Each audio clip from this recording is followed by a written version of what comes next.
Welcome back. We're going to have a general discussion today about drug therapy across the lifespan, and we're going to focus on pregnancy and breastfeeding, pediatric patients, and geriatric patients. This is not to be thought of as a comprehensive presentation, but an overview of the different things that need to be considered when prescribing across the lifespan. So first, drug therapy during pregnancy and breastfeeding. We know that 2/3 of pregnant patients take at least one type of medication, and most patients take more than one medication. And during pregnancy, there are some physiological changes that occur, and we need to really pay close attention to those physiological changes and how they impact the drug disposition and how they would impact our dosing. We also need to recognize that there is placental drug transfer, in which drugs do transfer across the placenta and affect the fetus, and what the adverse reactions during pregnancy are. So, thinking about, what are the common drugs that most pregnant patients would be taking? And most of them are related to drugs that help with the signs and symptoms of pregnancy, such as nausea, constipation, or if you have a patient that has preeclampsia, so they may be taking some antihypertensives for that. Some of the treatments that you might encounter with a pregnant patient are actually to treat chronic disorders. Maybe they have hypertension or diabetes that was pre-existing prior to the pregnancy. Maybe they have lupus or epilepsy.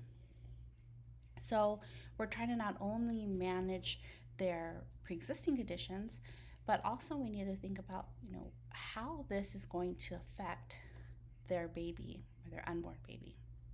We also need to think about the other types of substances that our patients may be taking that may synergize with the medication that we are providing our patients, but also how those substances are affecting the pregnancy as well. So think about patients that are abusing illicit drugs or drinking alcohol. We would also have to take all of that into consideration.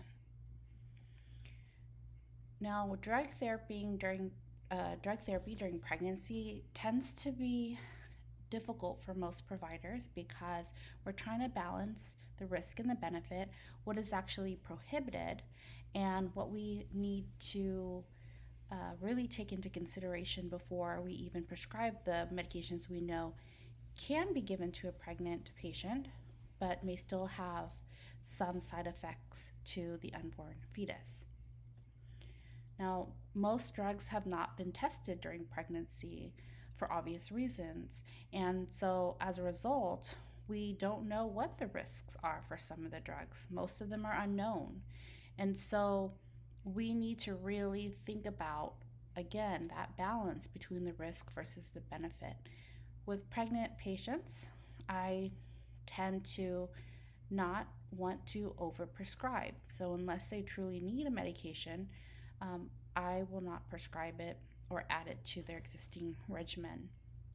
And if they're in a high-risk pregnancy, I'm going to consult with their perinatologist if they have one, or their OB/GYN if they have one as well. Now, not all drugs can be avoided during pregnancy. If someone is having some type of asthmatic flare-up, we're going to have to treat the patient. If someone needs to be treated for signs and symptoms of anaphylactic shock, you're going to treat the patient. So you also have to think about the health of both the mother and the fetus at the same time, and is the condition threatening the mother's health? That also needs to be addressed. Now, one of the greatest challenges is really identifying what drug effects on the developing fetus are going to be detrimental and what may cause smaller risk. And because we don't have clinical trials because of the nature of the danger of putting the fetus at risk. We have to rely on what we already know in current research. And it's really comparing the history of those women that have had children. And we're trying to see, which of these women have had children, taken a particular medication, and have resulted in congenital anomalies. And so it really is a retroactive or looking back into the history type of evidence. More recently, the birth defect study to evaluate pregnancy exposure. This is something that you can read about in the CDC. They began to collect data on children from 2014 and beyond, and putting all this information to a registry to help us understand a little bit better which drugs are safe. And the FDA, or the U.S. Food and Drug Administration, they actually provide a list of pregnancy exposure registries that you can go and take a look there. It's called the Women's Health Research, and look to see what studies are devoted to what drugs and how that affects the pregnancy and the fetus.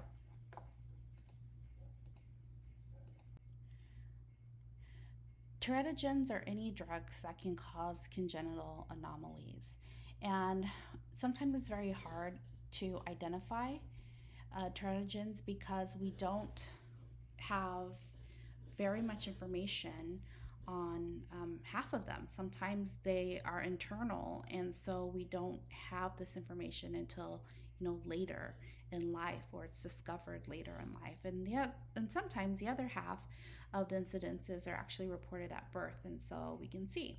Now, overall, birth defects are rare. However, because we can't actually test some of the drugs, and we should not test these drugs on birthing mothers, we don't have the information.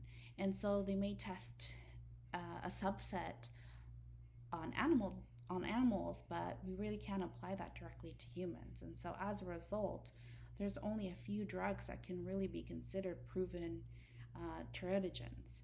And so our job is to really minimize that risk when we are prescribing and when we are working with our patients. We know that our pregnant patients should avoid unnecessary drug use. Think about cocaine, heroin, and alcohol. And we need to educate our patients on the fact that using these substances during pregnancy can increase their risk of congenital anomalies. And sometimes congenital anomalies are because of genetic predisposition. Maybe there's environmental chemicals and factors outside of things that they are ingesting. However, we do know that drugs cause congenital anomalies. But less than 1% of all congenital anomalies are actually caused by drugs. For most of them, really the answer is unknown. So how do we identify teratogens? And for the following reasons, it's very difficult to identify, right? The incidence is generally low. Again, we talked about the animal test. It's not applicable to us. Prolonged drug exposure may be required to actually understand if that was really what caused the congenital anomaly or defect. The effects might actually be delayed. Sometimes behavioral effects of a teratogen are very difficult to document, and they're not revealed until later in life and into childhood and adulthood. And obviously, we don't have controlled experiments because they cannot be done in humans. We need to minimize this risk during pregnancy by developing a comprehensive list of the current drugs that are used. And not only are we thinking about prescription drugs, but also over-the-counter drugs, supplements, and any drugs that are being used recreationally. And we need to confirm this and check and review at every visit.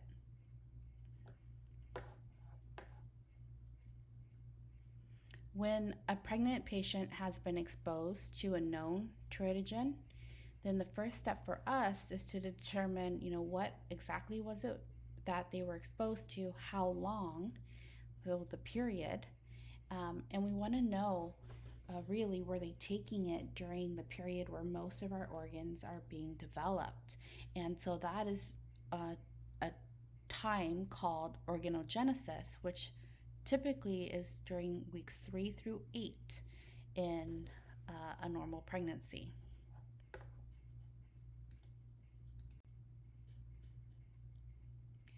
This slide is a little bit more comprehensive. It can also be found in your textbook, but these drugs have been reported because we may not have information prospectively because we can't test in control trials, but we have information retrospectively of some drugs that have caused congenital malformations or defects.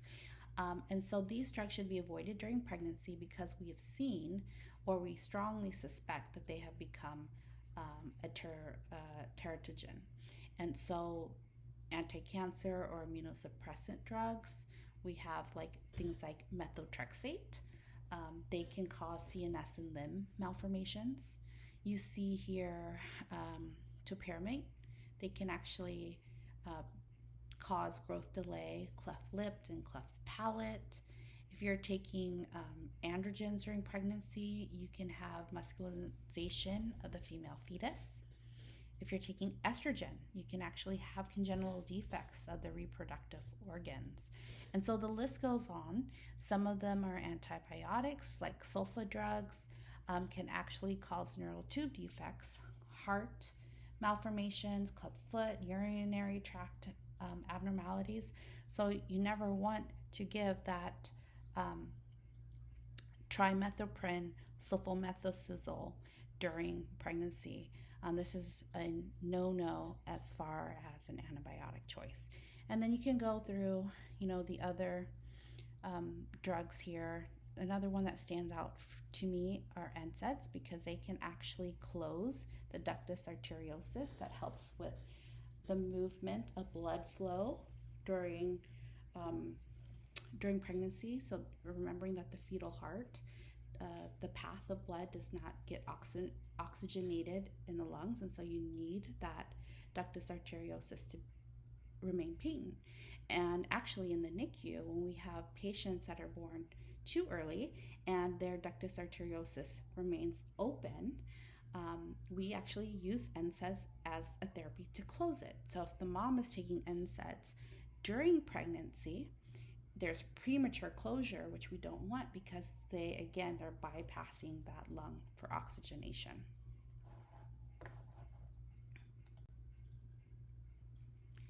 This figure that can also be found in your textbook, I think, is very effective because you can see during the embryonic period in weeks where most of the major organs are being developed.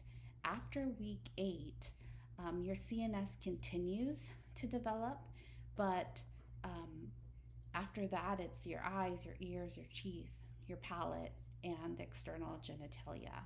And so, again, most of the organs or organogenesis is occurring from weeks 3 to 8.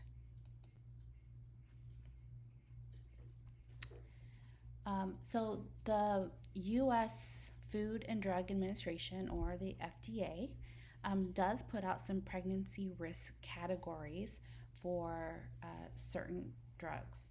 And so if it's a category A, these are the safest drugs, and those are the ones that can be used. They promote, everything has some risk to it, but these are the ones where they've actually, been proven that during the first trimester, there's no evidence of issue, and there's no evidence of risk in the later trimester. So we like category A during pregnancy. And as the list continues, B, C, and D, it becomes more dangerous. So even at a category D, we have proven risks of fetal harm. And so there are some studies that will show proof of fetal damage, but the potential benefits of use during pregnancy could be acceptable despite the risks. So think about when you need to treat a life-threatening disease in a pregnant woman, you may still need to use a category D. However, in primary care, you are probably not going to feel comfortable, unless that's your specialty, to go, past even maybe a category B, or at least without any consult from a perinatologist or an OBGYN. Now, category X is really important. These are the most dangerous and they have known costs for fetal harm. Do not prescribe a category X. And so we know with category X drugs, there have been adverse reactions, high fetal risk, and the risks clearly outweigh the benefit. Okay, so it would be an absolute contraindication to use a category X. And so this information right here is very important for you as a prescriber. Now we're going to just, explore breastfeeding and think about, okay, now baby's born, but what can pass through our lactating patients? What can be excreted in the breast milk? And so nearly all drugs can actually enter the breast milk, but the extent of how much actually enters will vary. And the factors that determine are things like, the passage of drug across the membrane itself. And so you think about drugs that are lipid soluble. Those are the ones that are going to enter breast milk pretty easily and pretty readily. Drugs that are ionized or very highly polarized or protein bound tend to be excluded. So if your drug concentration in your milk is high enough, the baby may have they may be experiencing a pharmacological effect, and this would raise a possibility of harm. But if the concentration is low enough, you might not have any pharmacological effect on the infant. There is a database that was created that providers use to reference when we are prescribing drugs or saying, what is safe for my patient who is breastfeeding. And so before this, though, you need to do a thorough assessment, a thorough interview, and make sure you're asking the question, are you breastfeeding? First and foremost, because sometimes you're seeing patients and this information is not disclosed to you and you may prescribe something that is harmful. Now, the U.S. National Library of Medicine created the LactMade database. And this LactMade database can be found in the NIH website. It's comprehensive, it's searchable, and it's going to give you the most current information on both prescription and non-prescription drugs and how they affect the infant and child that's being breastfed. Now, again, just like previous, there is very little systematic research that's been done. And so as a result, we may know that drugs are hazardous, but we don't know how much danger they actually, can cause. So we might understand that they're being, the concentrations cause a pharmacological effect, but we may not know the full extent. So fortunately, these drugs that are being detected in the milk, not all drugs are going to cause harm, but we still need to be very careful, because it's not only about the drugs, but even in healthy adults, drug concentrations can affect everyone a little bit differently. The same is true with an infant. So What are the steps that we need to do to minimize the risk? This is the part that's important for the provider. We need to dose immediately after breastfeeding, and this is going to minimize the drug concentration that's in the milk at the next feeding. So if the mom has finished breastfeeding and now takes the dose, we understand that whatever medication we've provided, it has time to metabolize, and so by the next feeding, for instance, usually it's every 2 to 4 hours, it's had time to lower in concentration. We want to, therefore, staying true to this theory, then we need to avoid drugs that have a long half-life. We need to avoid drugs that have a sustained release. And we need to choose drugs that tend to be excluded from milk. So again, that question, well, what are those drugs that are excluded from milk? Going back to how soluble they are, we want to exclude the ones that are lipid soluble. And lastly, we need to choose the drugs that are least likely to affect the infant. And luckily, you don't have to be the first person to come up with this list. The ones that have been proven to be contraindicated during breastfeeding, there are lists of things that have already been established. So here in this list, we know that there are some controlled substances, obviously. These are contraindicated during breastfeeding. We have some anti-cancer and immunosuppressant agents, and other things, even like atenolol for hypertension, lithium for, most people are using that for an antidepressant, nicotine. We already know that those drugs cannot be prescribed for a breastfeeding mother.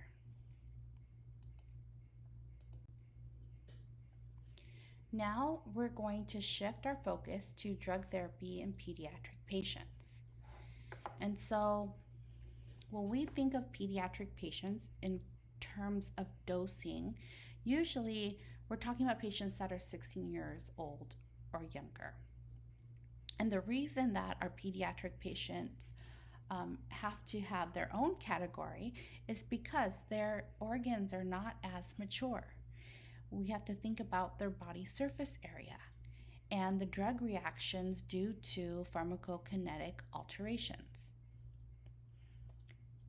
Our young patients do respond differently to drugs than the rest of the population, and these differences can be quantitative.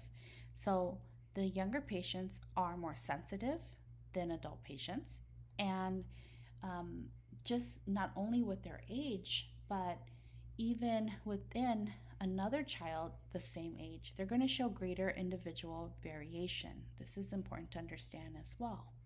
So this sensitivity results largely from organ system immaturity. Therefore, we have heightened drug sensitivity, which increases the risk for adverse drug reactions. Now, traditionally, the pediatric population, we divide them into subgroups.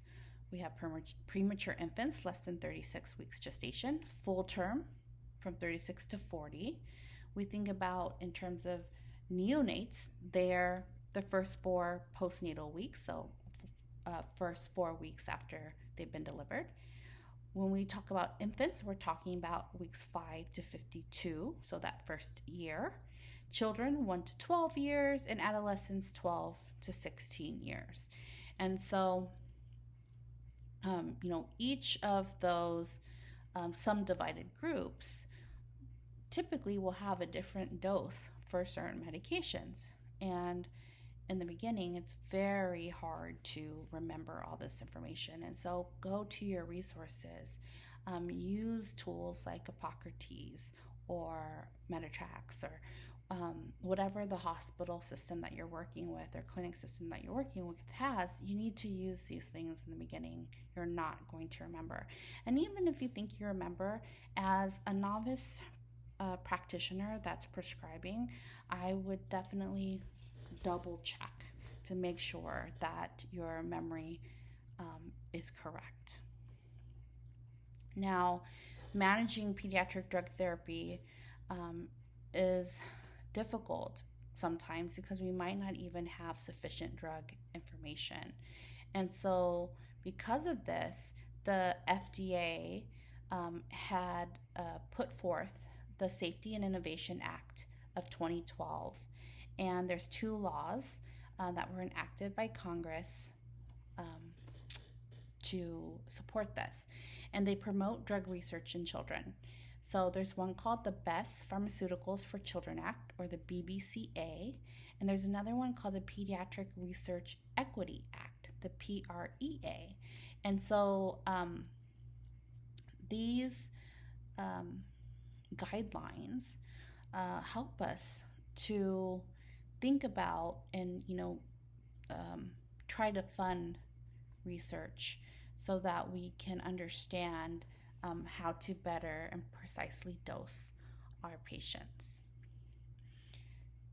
The benefit with research is the more studies that are done, then that knowledge gap is going to shrink, and we'll do a better job at protecting our patients and prescribing wisely, and we'll be able to understand more how to balance the benefits and the risks. So just like our adults, we need to think about absorption, distribution, hepatic metabolism, and renal excretion. Absorption, again, that GI physiology of an infant is very different than an adult. And so drug absorption may be enhanced or it could be impeded because of this. Gastric emptying time is actually prolonged and irregular in early infancy. And as we gradually reach adulthood, this becomes a little bit less irregular. Usually by 6 to 8 months, a child is starting to reach more adult values for gastric emptying. And for drugs that are absorbed primarily in the stomach, delayed gastric emptying is going to further enhance absorption. We've talked about this in previous presentations already. So this is really just to help you understand. That delayed absorption, in other cases, maybe drugs that are absorbed primarily in the intestines, if gastric emptying is irregular, that precise effect of the absorption cannot be predictable. And so, again, not only is it the age, but it's also the individual patient. We know that gastric acidity is very low in that first 24 hours after birth, and it doesn't really reach adult values until they're toddlers or about 2 years old. And because of this, absorption of acid labile drugs is actually increased. Now you think about, in terms of distribution, where drugs are going, intramuscular administration and transdermal absorption. So first we'll talk about intramuscular administration. When we give an IM injection in a neonate, it's usually slow and erratic. Delayed absorption is because there's low blood flow through the muscles during their first few days of postnatal life. And then by early infancy, this absorption of IM drugs is more rapid in neonates. Transdermal absorption through the skin is more rapid because their skin is so thin, and blood flow to the skin is greater in infants than in our adults or oldies but goodies. And because of the enhanced absorption, infants are at increased risk for toxicity when using topical drugs. You have to be very, very careful if you are doing anything topical or transdermal. In terms of distribution, we also think about protein binding. The binding of drugs to albumin and other proteins in the plasma, very limited in infants, because the serum albumin is very low. Therefore, any endogenous compounds like fatty acids or bilirubin, they're going to compete with drugs for binding sites. Blood-brain barrier. This is not fully developed at birth. And so as a result, these chemicals and drugs that are given can be easily accessible to the CNS, and they're very sensitive. So drugs can affect the CNS function. Think about morphine or phenobarbital. Sometimes we have to give these drugs, but we need to understand that we need to reduce the dosage and weigh the risks and the benefits. Now, moving on to the last 2 points, hepatic metabolism and renal excretion. The drug metabolizing capacity of a newborn baby is very low, and as a result, they are very sensitive to drugs that are eliminated primarily by their hepatic metabolism. And when we use drugs that have to be metabolized through the liver, we need to reduce their dose. The capacity of the liver, though, to metabolize drugs increases rapidly over that first month. And then within the first few months later, it starts to develop even further. But the liver doesn't completely mature in terms of hepatic metabolism until they are about 1 year old. And lastly, renal excretion. It's significantly reduced at birth. That renal blood flow, the glomerular filtration, all of this is lower during infancy. And because of that, the drug excreting capacity is very limited. And so drugs that are needing to primarily be eliminated through renal excretion, we also have to reduce the dosage because it's going to take them longer to excrete that from their system. Adult levels of renal function are achieved by 1 year. This slide is just giving you an overview of the pharmacokinetics of neonates and infants and can help you to think about drug sites of actions and how they affect the absorption and the effect of the drug itself. And it determines the intensity of the duration of the response. So because organ systems regulate drug levels, and these organ systems are not developed yet, you have a risk for drug effects that are unusually intense and they can be prolonged. So we have to really think about the pharmacokinetic differences. You can see here in this figure from the textbook that drug levels will differ between an infant and an adult after administering the dose, even with body weight. And so when the drug is administered IV or intravenously, the levels decline a little bit more slowly in the infant than it would as in an adult. That MEC line, that's the minimum effective concentration. The drug levels in the infant will remain above this minimum effective concentration, or MEC, a lot longer than in an adult, as you can see by these curves. And therefore, the effect that you'll see with administering this drug is going to be prolonged.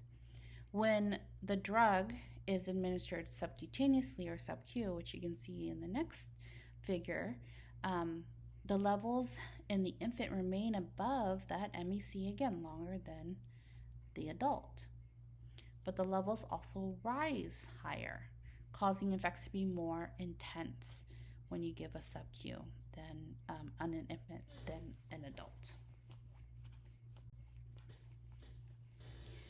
Okay, so that magic number for pharmacokinetics is 1 year. Most pharmacokinetic parameters are similar to that of an adult. Drug sensitivity is more like that of an adult at about 1 year. However, there's an important difference.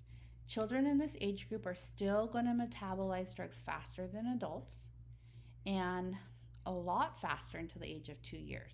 And then it'll gradually decline. And then there's a sharper decline during puberty, which is starting to become more and more close to the adult values. Now, we may need to increase or decrease dosage of certain medications. We might have to alter those intervals between doses during this time because we're taking into account the hepatic metabolism as well as the renal excretion. This next slide is showing some of the adverse drug reactions that our pediatric patients are vulnerable to, and the drug or drug class. And you can see some of them are pretty similar to that of an adult, and some of them are much different. For instance, if we give sulfonamides, sulfa drugs, to our adult patients, unless they have organ impairment or they have a known allergic reaction to a sulfa drug, they're not going to get kernicterus, which is high levels of bilirubin. But this is very common and dangerous in a neonate. If you give fluoroquinolones, on the other hand, to a pediatric patient, they have an increased risk of tendon rupture. We know that to be true as well for our adult patients. So they're not always the same. Another drug class worth mentioning is aspirin. We do not give aspirin to children because they have an increase of Reye syndrome in children with chickenpox or influenza, and we don't see that to be true with adults.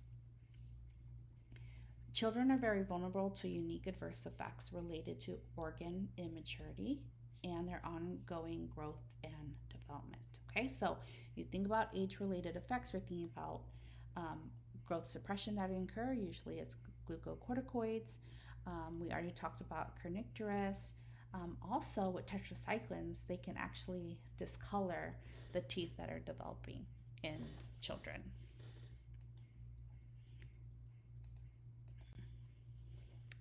This slide is talking about dosage determination.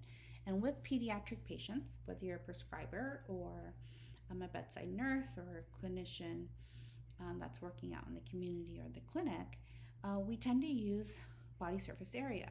We'll take the child's body surface area, we'll multiply that by the adult dosage, and then we'll divide that by 1.73 meters squared, and that will get us the child's dosage. Initial pediatric dosing is an approximation, and then we might have to do some adjustments. And again, we have to think about if there's any compromised organ systems or pre-existing factors that we need to also factor in to this. So subsequent dosing would be adjusted. Now, luckily, most of the medications that you will be prescribing for this pediatric population,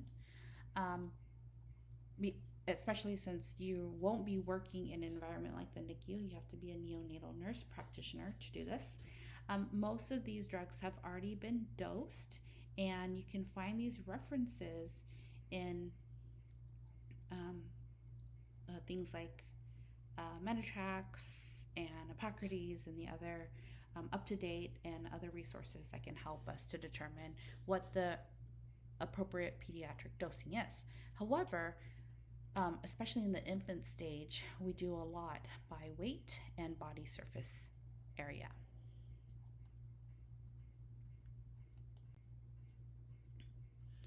So how do we promote adherence in our pediatric patients? And so we need to help our patients to achieve accurate and timely dosing. And how do we do this? It's not going to be to teach the child, it's going to be to teach the child's caregiver, and whoever is involved with the child's care. And we want to make sure that they really understand the education that we are providing and understand that it's critical. Dosage size and timing is more critical than it would be if you missed a dose as an adult. Thinking about the route and the technique of administration, how long you need to provide the treatment for, where the drug should be stored, and what are the responses that we're looking for, and which ones are the adverse responses that the patient's caregiver or family or team should be made aware of.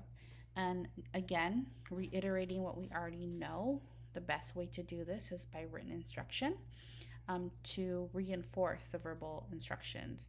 And if at all possible, return demonstration is very helpful in working with patients in the pediatric population. Watching the parent actually, go through the the method of administration with you, or actually, talking through how they would give the medication, and just reinforcing that they understand uh, the full,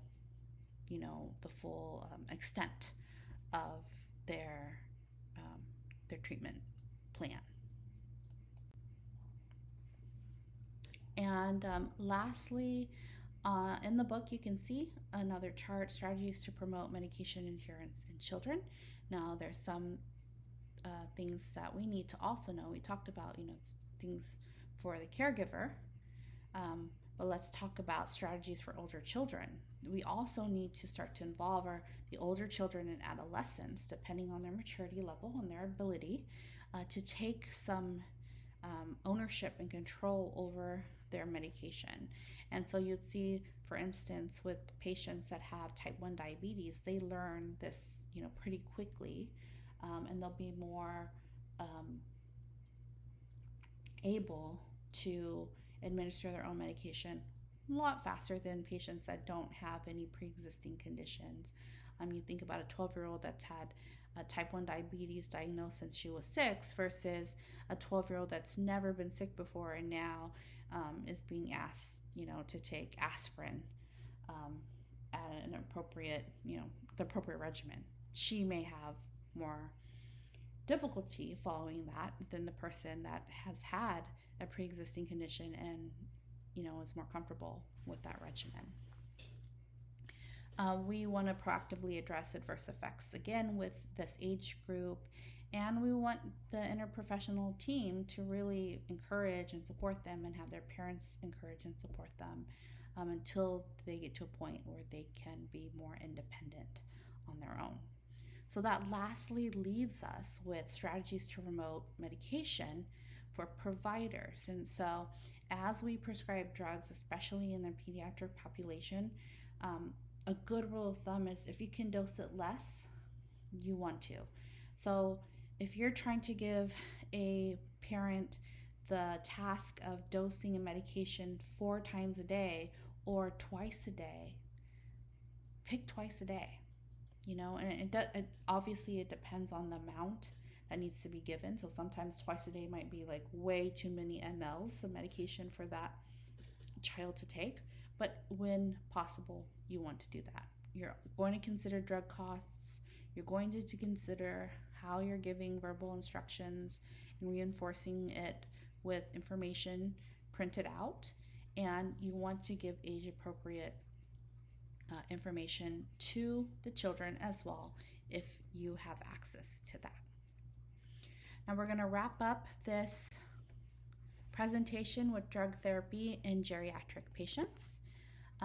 We know that disproportionately there is a high amount of prescription drug use in our older population, and they experience more drug reactions or adverse drug reactions than our younger patients do. And again, it goes through those pharmacokinetic changes. We know that there are differences in a slowing down of hepatic metabolism and renal excretion.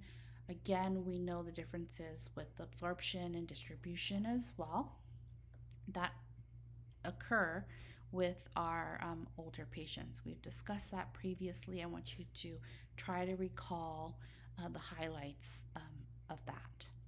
Now, what you need to think about again are the physiological changes.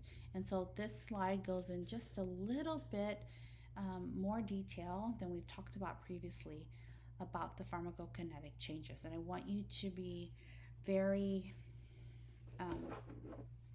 prepared in discussing with your classmates about the physiological changes that affect absorption, distribution, metabolism, and excretion. And you can see that there are several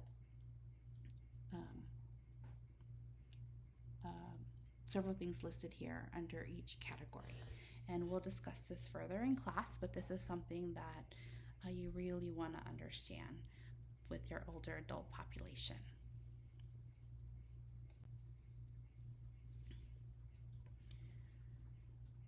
You can find this in your textbook. There are measures to reduce ADRs in our adult population. It really does start by taking a very thorough and patient history. Sometimes you are feeling like you're running out of time, or your patient is taking a very long time to answer you, and the conversation as you're getting the patient interviews going very slowly. However, it's very important that you understand what drugs are being taken, both prescribed, non-prescribed, and any supplements and herbal therapies that they're on.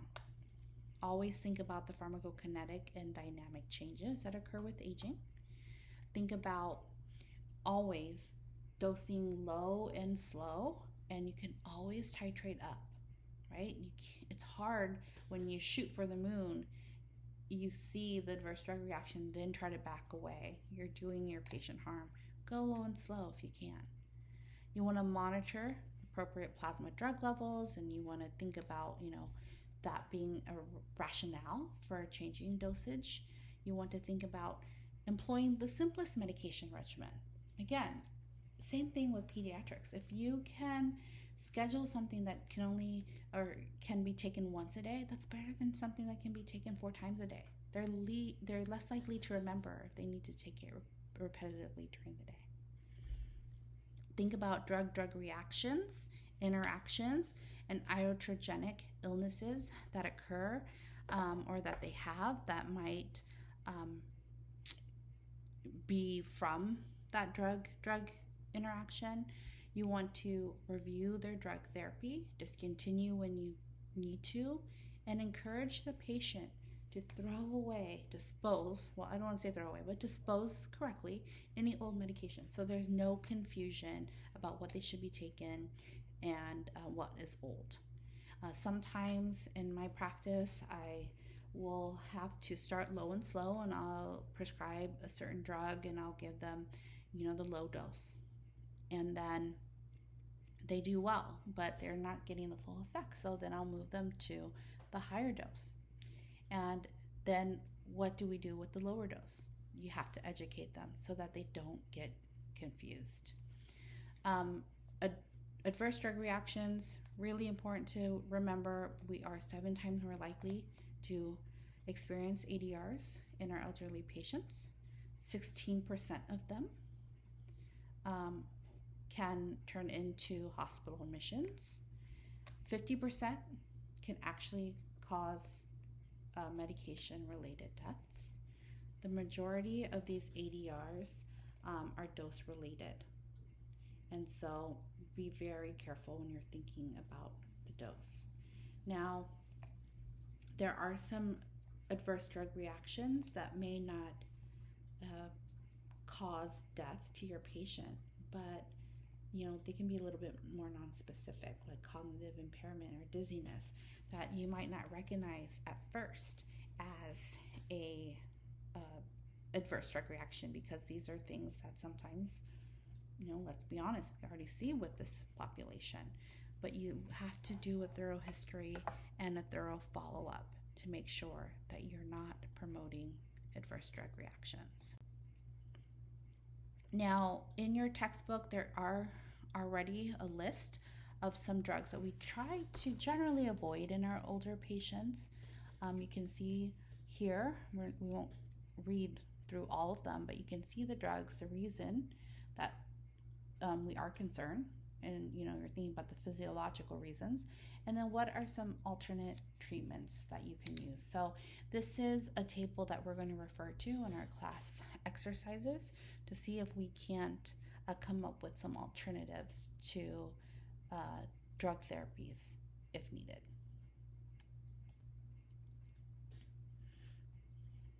Here we're going to talk about the predisposing factors that can cause ADRs. Again, it's drug accumulation, secondary to reduced renal function, polypharmacy. The severity of illness may be greater. There's other comorbidities. Maybe the drugs we're giving have a lower therapeutic index, or there might be increased individual variation that's secondary to some type of altered pharmacokinetics, faster, slower, There's inadequate supervision of the long-term therapy. They're not getting appropriate follow-up. Maybe they're not taking the medication correctly. So poor patient adherence as well. So how do we reduce this?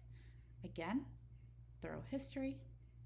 Think about the pharmacokinetics and pharmacodynamics. Think about their response, what we're expecting. If we need to check plasma drug levels, we have to use the most simple regimen as possible. We want to monitor for drug-drug interactions and iatrogenic illness, periodically review, follow up, encourage the patient to dispose of medications, and then we need to take steps to promote adherence so that we can avoid the drugs on the Beers list, which you saw an excerpt previously here. So you've seen some of these talking points previously on another slide, and I'm just here to reinforce it because it's that important for you to know. The last couple slides, we're going to talk about promoting adherence and then what can we do at end of life. So to promote adherence for our patients, first of all, we need to understand why it's important. Obviously it's to help them to, quote unquote, get better. Well, did you know that between 26% and 59% of our older patients, they don't even take their medications as they're prescribed. And sometimes they don't even fill their prescription. Sometimes if they take it, they got it, and they run out, they don't refill their prescriptions. I personally like to mail order prescriptions to my older patients for those reasons. So non-adherence can also result in therapeutic failure because they're underdosing themselves, or maybe they're giving themselves too much, and that can cause toxicity. What we want to do is make sure, again, we simplify the regimen. We give them clear and concise verbal and written instructions. Most of these patients are a little overwhelmed when they are in their clinic visit and they come there not even sure about what medications they're taking, so reconciliation of those medications becomes an issue. But the clearer we can be, the more simplified we can be, and if we can give them something that they can read later, that will empower them to go back and really try to take some time to understand. A lot of times our patients are they are afraid or embarrassed to ask us questions, so giving them time during the clinic visit to ask questions is very important too. We need to make sure that they have the appropriate dose, the appropriate route. All of our medication rights need to be addressed. The labels need to be clear. The containers need to be easy to open for them. They might have to have a system daily to remind them. Maybe a support system needs to be put in place so that you can be reassured and they can be reassured that they're taking their medication appropriately, and monitoring them very frequently to make sure they're still taking the medications right. More often, I've had patients where even within a 2-month follow-up, I find out they stopped taking it the right way. They may have been very good about it the first month, and then for some reason they go get their refill for that second month and something changes and they are they're underdosing themselves, or maybe they're taking it too frequently, or they're supposed to be taking it at night but they're taking it during the day. So I tend to follow up a little bit sooner with these patients, especially when we're just trying to figure out what a therapeutic dose is for that patient. And then lastly, the ability to afford the drugs. Really make sure that they have coverage. There are some drugs that are going to do the trick, but they're not going to be able to pay for it. So you have to think of alternate ways or therapies to prescribe. Sometimes it's just a matter of prescribing a medication and seeing if it works and it's in the formulary for their insurance. And then if it doesn't work, you can move on and petition to use another medication. But you just have to understand that you can't go pick any medication and expect the patient to be able to take it without thinking about the ability to afford and other social determinants of health. And lastly, we're thinking about considerations for end-of-life care. This time of life poses its own set of concerns about what drugs should be used, what will best meet the needs of this patient. And the priority really in this sense isn't to treat or cause disease prevention now. It's really to manage comfort. And drugs that were once considered important, like things like maybe their drugs for cholesterol, they might not be as important anymore, right? And so you might want to discontinue when you're dealing with patients at the end of life, because the more and more medications that they need to take, it might be a burden on them, and it might not be relevant for that situation. But then drugs that were once considered inappropriate due to patients' age, like sedatives, you might need them now because you're trying to provide more comfort. So the next slide is going to show you some medications that you can explore. Gives you some more choices, when you're encountering near or end-of-life patients. This is also its own specialty, and so don't feel like as a primary care provider you need to know all of these things right away. You can always consult with an end-of-life specialist. This is the pharmacological considerations for end-of-life care. You can see the different types of drugs that you can use for common end-of-life problems like constipation, delirium, dyspnea, fatigue, nausea, vomiting, pain, and the respiratory secretions that happen really close to the end. So think about those considerations and what drugs are the first line choices for those problems. And we can discuss this more in open discussion during class time as well. Thank you.